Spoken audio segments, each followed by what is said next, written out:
Hi, and welcome to this live reading from Twilight's Curse, Twilight Realm, Book 1 by K.M. Wray, and this is presented by Itsy Bitsy Book Bits.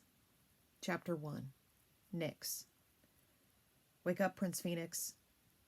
What is it, Alec? It's the middle of the night, I said, letting a groan escape. I wasn't young enough to complain or moan about the inconvenience, so I tried to keep my voice neutral. Ignatius Alec, a royal advisor to my father the king, wouldn't wake me without reason. It's too early for sword practice. His subtle shaking of my shoulder had pulled me from my dreams. As I sat up in bed and wiped the sleep from my eyes, I caught a glimpse of the veil of night, full moon and stars dotting the sky through my bedroom window. I flopped back onto my bed. Alec drew back my covers and held up a cloak. You must get up and come with me. Hurry. I shifted my weight to the edge of the bed. Where are my clothes? I glanced around for my pants. Usually the brownies, servants to the royal family, had them ready in the armchair next to my bed. Prickles ran over my skin. There's no time. I'll explain once I've taken you to safety. Cool dread coated me, turning my blood to jelly at his words. Has the Twilight Realm been attacked? I pulled my boots on, adjusting the legs of my pajama bottoms over top, and then swung the cloak over my shoulders. I tucked my pendant under my shirt. It was a symbol of the royal tree and a seal my sister and I always wore. Alec's face fell. It is worse. I froze.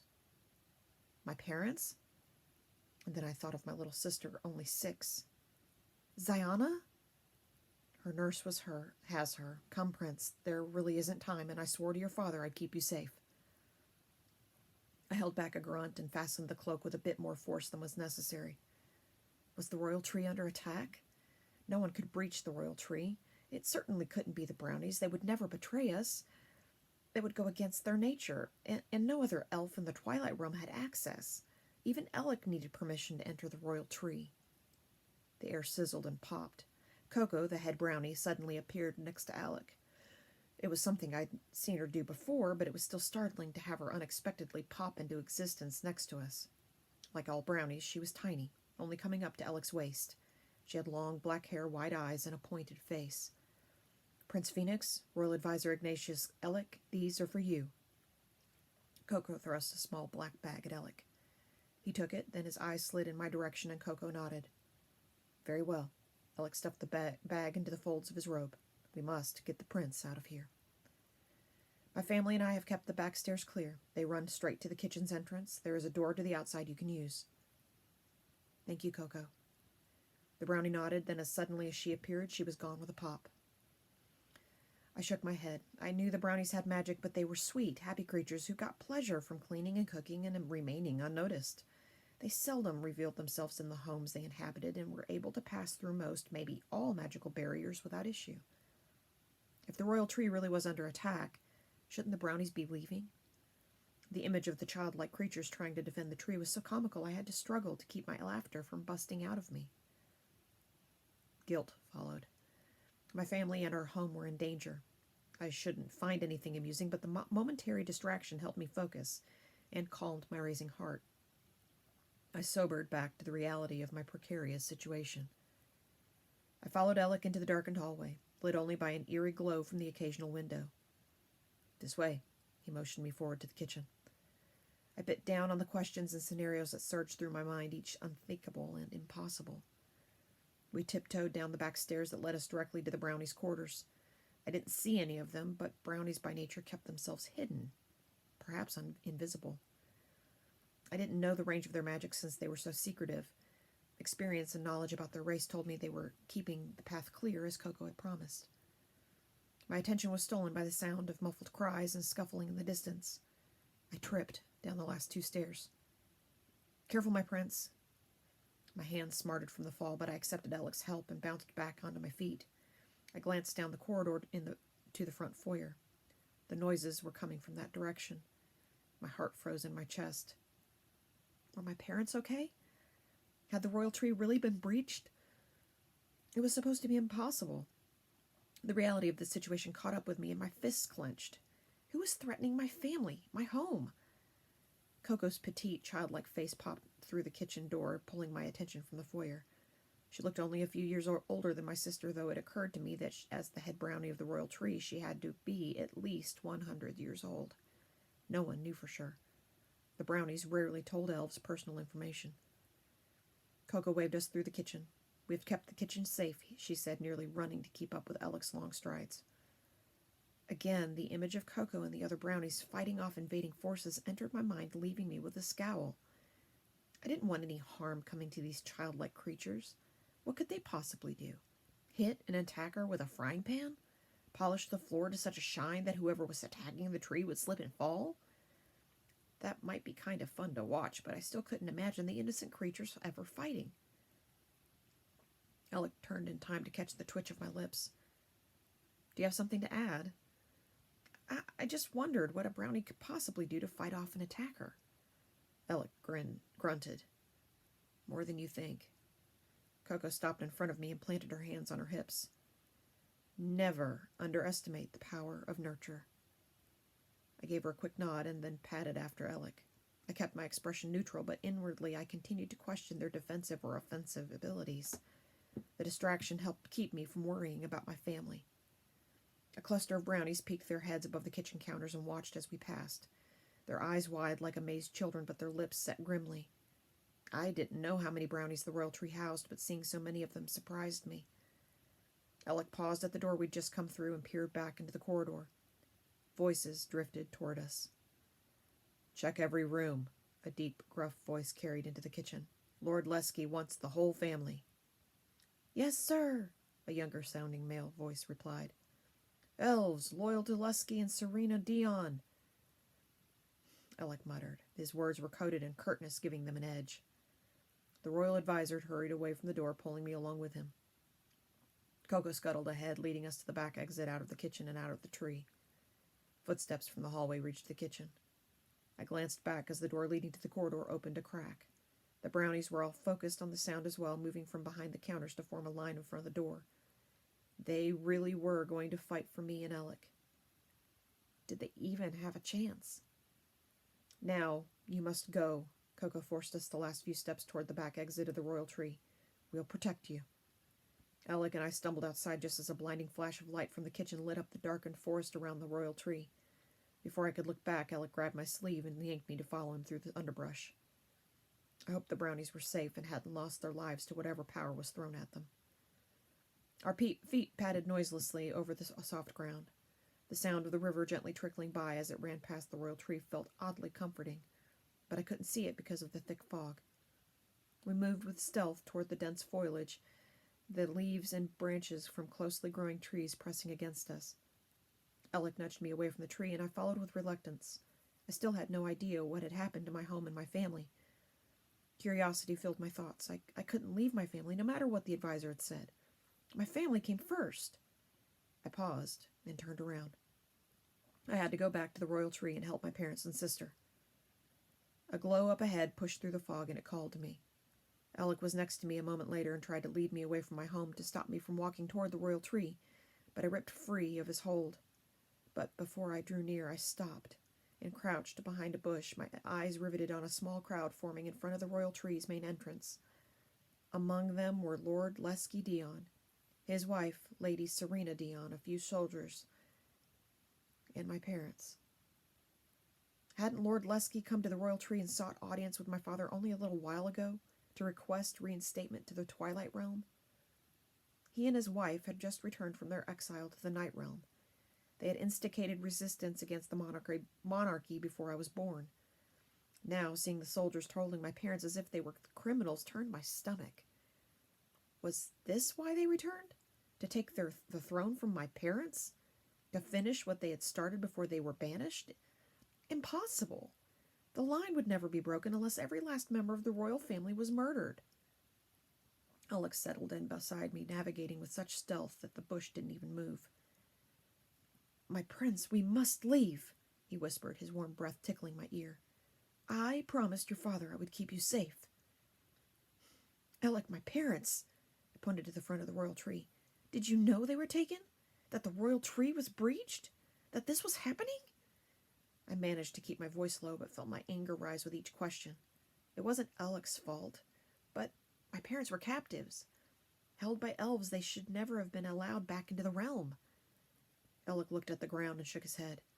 The Dions got in. I don't know how, but Coco came to me and brought me to the royal tree to rescue you. Please, my prince, it'll do you no good to stay. Alec wrapped his hand around my arm, but I jerked it from him, disturbing the bush in the process. We both grew very still, and I checked to see if we'd been spotted. Lesky and his crowd seemed oblivious to our presence. Anger ignited in me. How could Alec think of walking away? I glared at him. I'm staying. You might not care, but I do. I couldn't leave my family. There had to be a way to save my parents. The royal line had been established by the first rulers, Pasmir and his wife Nazira. They established their 5 children as rulers over each of the realms: day, night, dawn, light, and twilight. My family line had ruled over all the elven races of the Twilight realm since then. Our line was protected by the strongest magic in the realm, which gave us favor with our subjects, though I was too young to fully understand how it worked.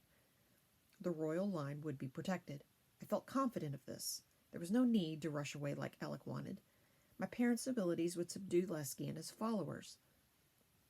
I'd seen how the royal power worked to calm crowds when my father gave a speech. It would work here. "Phoenix!" Lesky Dion called out, his voice carrying clear into the forest. His long blonde hair was tied neatly at the base of his neck and snaked down his back. "Son of the king and queen, crown prince of the Twilight realm, step forward if you wish to spare your parents' lives." Lesky stood with his arms outstretched as if expecting me to run to him in an embrace. His loose-fitting shirt and pants hung on him in the motionless air. My heart stuttered in my chest. I inhaled deeply to slow my breathing, then brushed my blonde hair back over my pointed ears and shook it over my shoulders. I wiped the moisture from my forehead with my sleeve. My parents were bound and kneeling, weak and helpless. Impossible. They shouldn't be forced to kneel, not the monarchs, not here, not in the Twilight realm.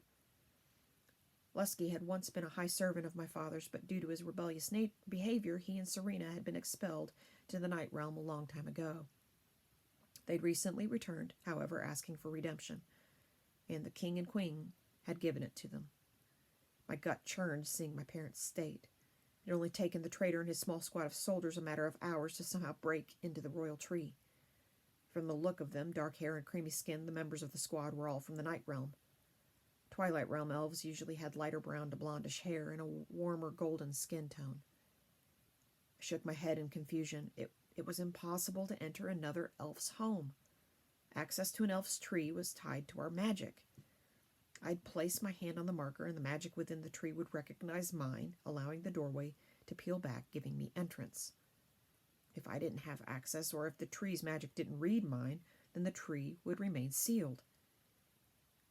Had someone given Lesky access to the royal tree? But who? And how? It wouldn't have been the Brownies. They would never betray the family they served. "Phoenix, we're waiting," Lesky said. He then whispered to a soldier just behind him who grabbed my mother, Kala. She moaned.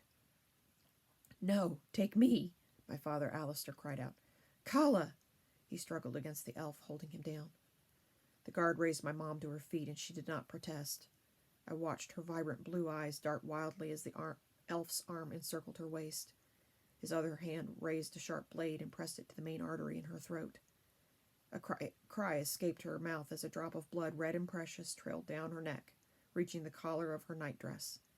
It pooled there and fanned out as the material absorbed it. My throat tightened and my shoulders slumped. I had to help my parents.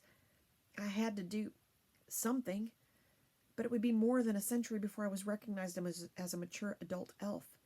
I had only just started my sword training. "Phoenix, your parents' lives are in your hands," Lesky said. "Come forward now." His words held a compulsion, strong and powerful, but I shook off its effects. This traitor had the ability to control those around him through either his voice or persuasion. A part of me wanted to jump out of my hiding place, wanted to move forward.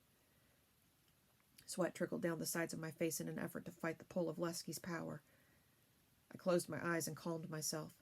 A new resolve settled over me as my muscles relaxed and I filled my lungs with fresh oxygen. My fingers moved to the pendant I wore around my neck.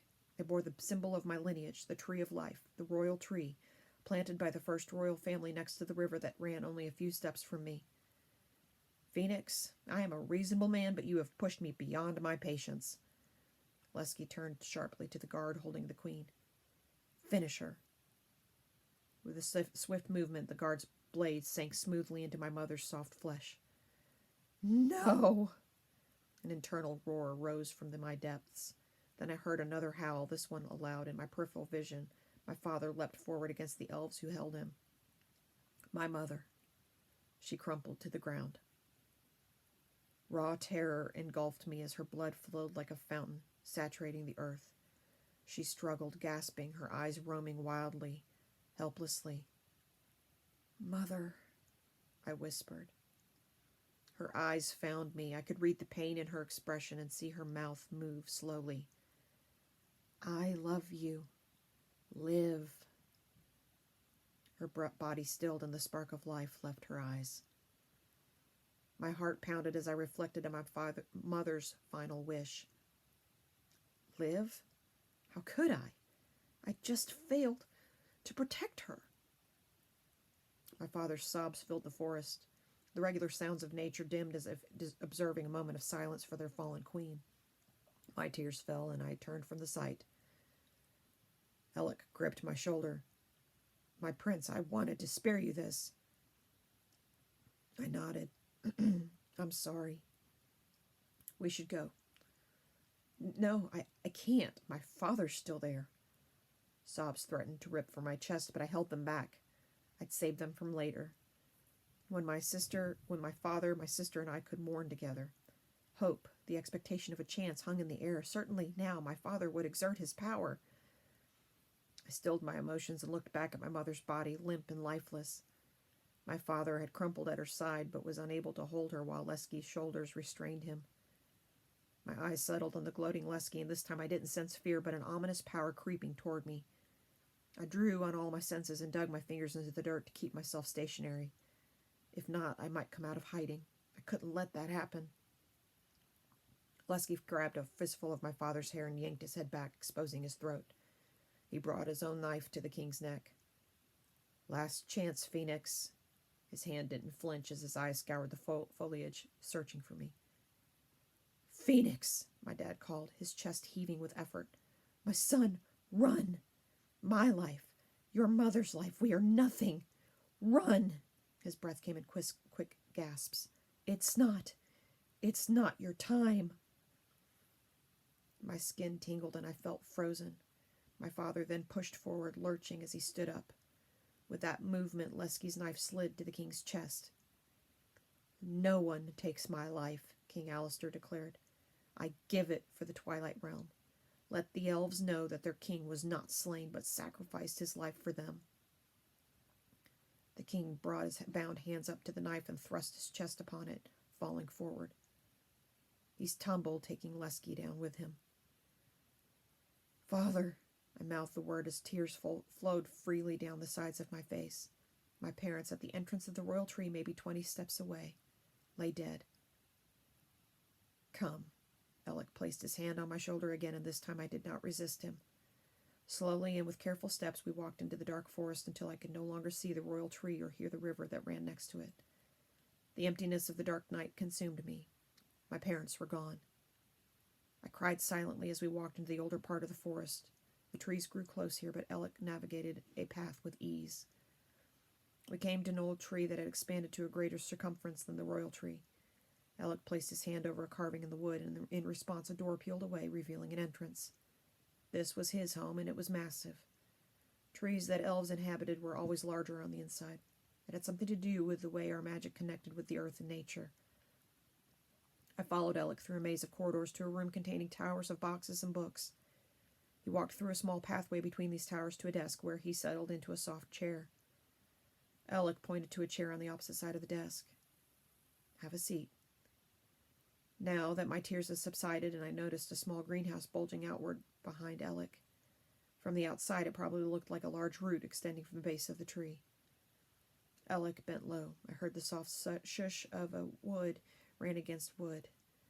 I couldn't see from the side, but it sounded like Alec had opened a drawer. He lifted a box and set it on the desk. With a swift movement, he lifted the lid, but the box was empty. He dug into a pocket in his robe and he pulled out the black pouch I had seen Coco give him. He set it beside the box. It was round like a small pillow, closed with a drawstring. "You, as the crown prince, are now the king of the Twilight Realm," he said. The weight of his words dropped on me and I slouched on my chair. "But you aren't ready. What Lusky did tonight took planning, and I fear that crowning you king now would only put you in greater danger." I cleared my throat, not fully trusting my voice. "Then what do you suggest?" "I suggest you give yourself a chance to grow and become an adult." "I'm only 13, Alec. Do you really think the Twilight Realm could wait 80 or so years until I reach maturity?" He waved his hand. "At least wait until your child adult years. We'll know the time when it comes, when you're ready to rule and govern the elves of the Twilight Realm." I frowned, knowing that I'd never be ready. I should have had hundreds of years to train under my father's tutelage.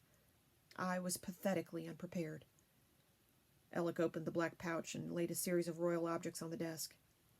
My father's signet ring, his seal, and his crown, and an unadorned circlet. I fingered each one, realizing they were now mine. When I slid the ring on my finger, it spun loose. Would it ever fit my hand? "And in the meantime?" I asked, placing the ring back on the desk. Alec slowly arranged each royal piece in the box and locked it. The black pouch lay flat beside it. "You can remain here. We'll change your name to Nyx and mine to Nate." "Nate?" I raised an eyebrow. "My first name is Ignatius." I studied the older elf. He looked like he'd been alive for a few hundred years, unlike most other elves I knew. Had he served my grandfather? I pushed aside my curiosity for another day. Alec cleared his throat. "You'll stay here and learn to be less regal, to blend with the populace. Once you've aged some, you'll be able to go out more, but for now, we must keep you safe and your identity a secret. In time, we'll decide on the next steps." My lips curled at his statement. I didn't want to think about next steps. The raw pain of watching my parents being murdered was too fresh, and I didn't want to be king. Alec studied me. "And my sister?" I asked, thinking of little Ziana. "Wherever her nurse took her, we'll find her." Alec, my father, what did he mean when he said that he sacrificed himself for the Twilight Realm? Alec sat back in his chair and steepled his fingers. "These are mysteries best explained at a different time, but to give a brief understanding, when your father gave his life, he ensured the Deons wouldn't gain any power. The royal magic is ancient. It is blood magic, meaning it is tied to the generational line of Pazmir and Nazira, its descendants. You." A cold sensation like water being poured over me made me shiver. "If they hadn't killed my father?" Alec shrugged. "They wouldn't have gained access to the royal magic running through your blood. It might have weakened, though, and the royal tree might have lost its magical seal. At present, it is tied only to you and your sister Ziana, and the brownies who serve there have access. Coco will ensure the royal tree is well maintained. The tree will have sensed the passing of the ruling monarch, and you will have to regain access one day." One day. The royal tree could remain sealed. As far as I was concerned, I never wanted to return. Alec pushed back from the desk and rose. "Come, I'll show you to a room where you can get some rest." I followed him through another maze of corridors until he left me in a room with a bed, soft carpet, and a well-padded chair in the corner. A small round window about the size of my head perched above the bed. The sky was still dark. I didn't know the time, but since the black of night hadn't dulled to charcoal or deep gray, there were still a few hours before daylight. I buried my face in the pillow, wanting sleep to take me so I could wake up and find out this had all been a horrible nightmare. But I couldn't sleep. As I lay in bed, I played the scene of my father giving his life for the kingdom. It seemed a useless gesture. Alec's explanation didn't satisfy me. Why hadn't my father done something, used his power? I closed my eyes, but the scene continued to play in my mind, mocking me. My parents were dead. The truth of that settled on me. My father had died for me. I shook my head as the emotions raced through me in a torrent. He's dead for me, for the Twilight Realm. I made the decision to never again let someone else sacrifice themselves for me or this kingdom. I wouldn't be able to survive it.